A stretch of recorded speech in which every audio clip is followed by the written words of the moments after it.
El diputado George Jackson por 10 minutos.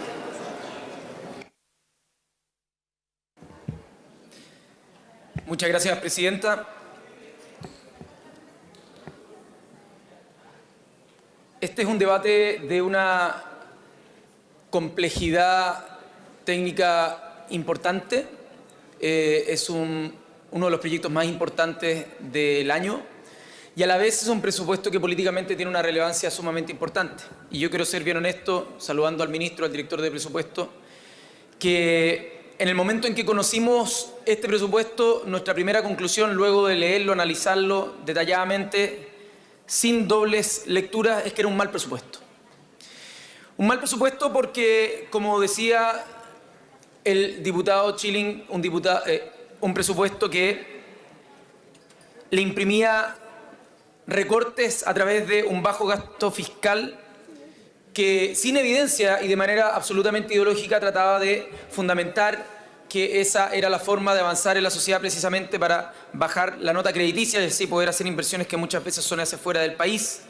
Por otro lado, una discusión metodológica importante en la cual el gobierno utiliza dos metodologías distintas, una para calcular el déficit y una para proyectar el gasto del año y así estimar el crecimiento del presupuesto, ante lo cual nosotros insistimos de ocuparse la misma metodología que se ocupa para el déficit fiscal. Este presupuesto no sería de un 3,2% de aumento, sino de un 1,4% de aumento.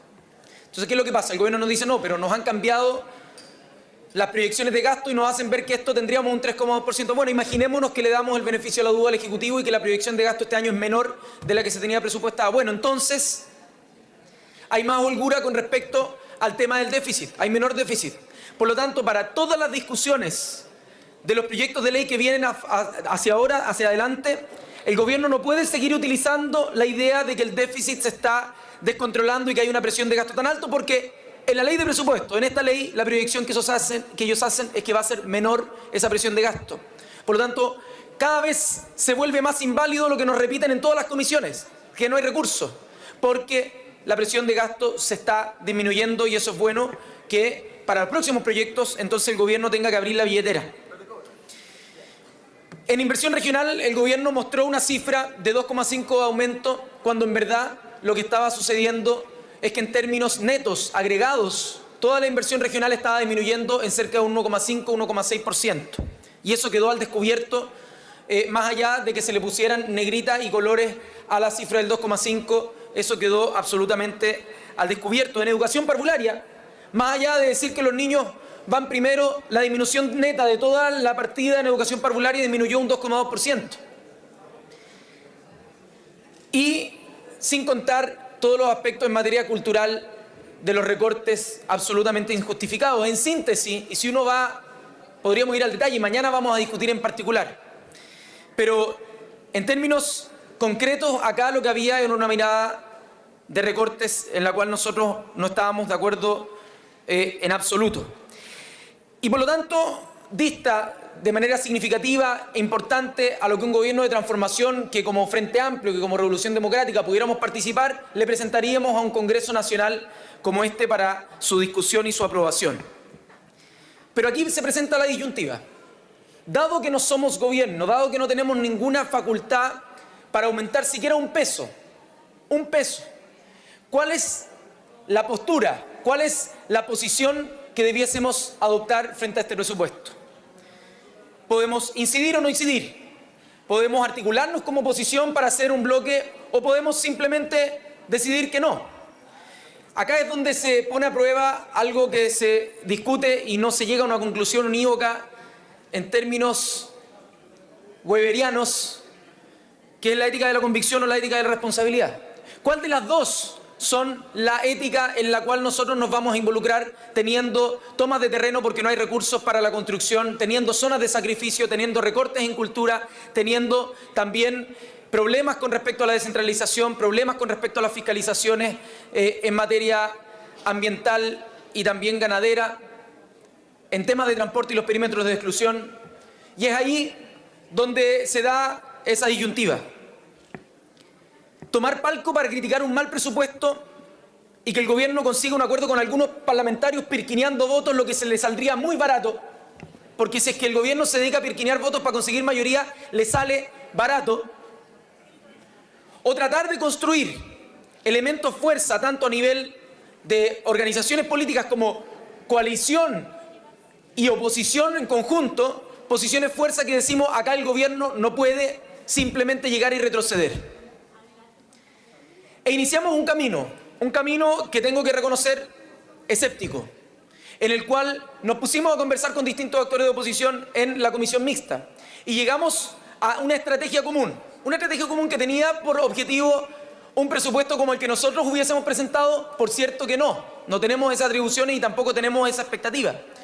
Un presupuesto que mostrara y que permitiera hacer modificaciones significativas en las áreas de desarrollo estratégico para el país y que no pusieran en entredicho ni el crecimiento mediano a largo plazo del país, ni tampoco la sustentabilidad ambiental o cultural de nuestro país.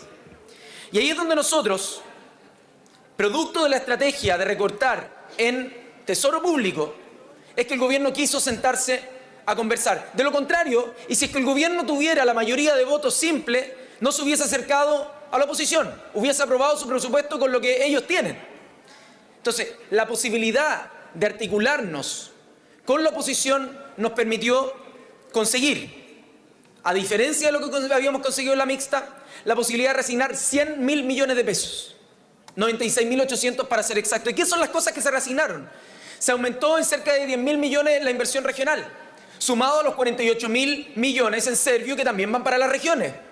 Sumado a eso, 6.000 millones de pesos en transporte que se dividen entre el FAR y también las áreas de perímetro de exclusión. Sumado a aportes en ciencia y tecnología que el gobierno, de manera muy inexplicable, cuando habla del crecimiento, cuando habla del cambio tecnológico, había recortado de manera significativa y nosotros logramos incorporar cerca de 9.000 millones entre lo que es aporte en ciencia y tecnología y aportes en lo que es FIC y FIC regional. A eso se suma la incorporación de cosas que son especialmente sensibles para la agenda feminista en miras a lo que ha sucedido este año y a las luchas que se han logrado plantear como desafío. Incorporar gasto en educación no sexista que nunca había existido en un presupuesto de la nación. Sumar cerca de 1.000 millones a lo que es violencia intrafamiliar y para los programas también de rehabilitación en materia de drogas. Reasignar en términos de salud lo que estaba para los PPB y pasarlo a los PPI, para fortalecer aquellas instituciones que tienen menor presupuesto, postergar el cambio del per cápita de zonas rurales a zonas urbanas para que precisamente las zonas rurales, las más desprotegidas, no tuvieran una pérdida. Y por lo tanto, lejos de ser un presupuesto satisfactorio, todo lo contrario, yo diría, este no es un presupuesto que nosotros ni de cerca nos atreveríamos a presentarle. La disyuntiva se marca. Y la disyuntiva es si es que creemos que como oposición política tenemos la posibilidad de construir escenarios de fuerza en los distintos proyectos de ley que nos presenta el Ejecutivo para conseguir avances concretos o no, para evitar retrocesos o no. La pregunta para quienes están afuera y depositaron su confianza en que nosotros hiciéramos nuestro trabajo está más allá que solo lo testimonial, lo impugnatorio, que también lo vamos a seguir haciendo, en cómo nosotros conseguimos cambios concretos para el próximo año en la calidad de vida de las personas que están con problemas de vivienda, que están con problemas de hacinamiento, que están con problemas medioambientales, que están con problemas de fiscalización de los temas ambientales, que están con problemas también de violencia intrafamiliar, de descentralización o a las instituciones culturales o científicas a las que se les recortan los recursos. Y ahí es donde yo no tengo ninguna duda que sin la articulación de las distintas fuerzas de oposición, y me atrevería a decir también, sin el humilde aporte que hubiéramos hecho como fuerza política emergente que antes no estaba representada de manera significativa, como el Frente Amplio, que quedamos muchas veces excluidos de los procesos de presupuestos anteriores, este cambio no habría sido posible sin esa articulación de la oposición. Y por eso, sin perjuicio de que nosotros en este proceso de aprendizaje tenemos que hacer muchas más cosas por la articulación de la oposición, yo creo que hago una autocrítica grande porque al no tener representantes en la comisión mixta, los regionalistas no estuvieron en este debate. Y yo creo que el próximo año no podemos cometer ese mismo error. Y tienen que estar presentes en toda la negociación independiente que no tengan a alguien en la comisión mixta. Vamos a tener que articular ese trabajo porque de lo contrario se separa, se divide y perdemos fuerza. Así que yo creo que esos son aprendizajes que hacemos con mira para el próximo año. Yo al menos estoy satisfecho con el hecho de haber podido incidir y poder mirar a la cara a las organizaciones que nos vinieron a pedir mejoras y haberlas conseguido sin perjuicio, que no conseguimos todas. Tenemos a las manipuladoras de alimentos acá, que están pidiendo la incorporación de la región de Aysén como una zona extrema y que se cumpla con el bono que se le ha comprometido históricamente en las licitaciones de las empresas que algunas están dejando de lado. Y esas son cosas que, más allá que en términos generales podamos haber descrito un acuerdo, mañana vamos a insistir en términos particulares. Mañana vamos a estar hablando de educación, o pasado mañana. Vamos a estar hablando de Junaep, vamos a estar hablando de los temas específicos. Y ahí esperamos que el gobierno tenga la voluntad de ajustar ciertas cosas que son muy sensibles para las organizaciones, que no se pueden permitir tener pérdida en aquellas cosas que eran conquistas de derechos adquiridos. Entonces, al menos desde la bancada de Revolución Democrática, nosotros podemos decir que acá este acuerdo nos permite comunicar cosas concretas que son avances que, de no haber participado ni concurrido con la oposición en la rebaja del Tesoro Público para presionar al Ejecutivo a conseguir ganancias, hubiese sido imposible llegar a esos avances concretos. De esos 100.000 millones de pesos de reasignación adicionales. Y como aprendizaje yo veo una luz de esperanza en esta forma de organización para que, con mira a la reforma tributaria, el gobierno, ya que está tan preocupado de lo que puede ser el déficit, no le rebaje 800 millones de dólares a los más ricos de la población. Y que así podamos tener para el próximo presupuesto, el presupuesto del año 2020, una posibilidad de plantearle mayores fronteras de crecimiento a lo que pudimos establecer en estos 100.000 millones de dólares. Yo lo veo como un piso para que el próximo año, cuando tengamos nuevamente la discusión de presupuesto, incorporando a los regionalistas, incorporando todas las fuerzas con un trabajo ya de un año de aprendizaje de esta nueva Cámara instalada, podamos tener una mejor posición para negociar un presupuesto de la nación que, si bien no es nuestro presupuesto, porque no es el presupuesto que nosotros propondríamos, es un presupuesto que nos permite no mirar a la cara a las personas diciendo que estamos aprobando recortes en materia significativa, sino que estamos consiguiendo avances concretos para la población en el año 2019. Muchas gracias.